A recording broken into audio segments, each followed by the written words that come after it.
A group of railroad enthusiasts is spending their retirement days reliving their childhood, but on a much larger scale.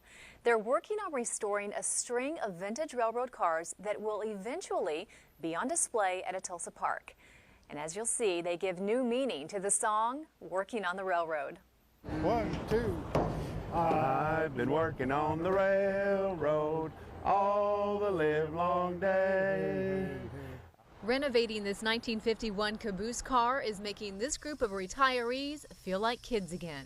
Well, I've always been accused of being kind of a big kid anyway, from word go. I've been interested in trains ever since I was a youngster, and never had the time to devote to model railroading, so I just skipped that and got right into the big stuff. I've been working on the railroad just to pass the time away.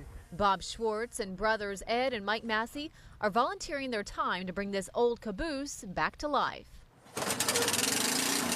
As Mike Massey fires up the generator, the crew gets to work on sanding down layers of rust.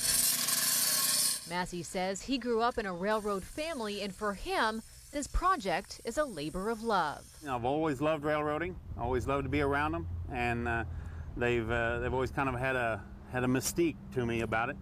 And of course, actually knowing that my dad and granddad and great-granddad all were part of it, well, it just makes it that much more important to me. The brothers say even the work clothes they're wearing go back to their family roots. When my brother and I were growing up, this is what the men that worked on the railroad wore. So it only seems fitting that we wear the same kind of clothing they did. Can't you hear the whistle blowing? Wake up early in the morning. The caboose will join this 1942 Frisco steam engine that they already renovated.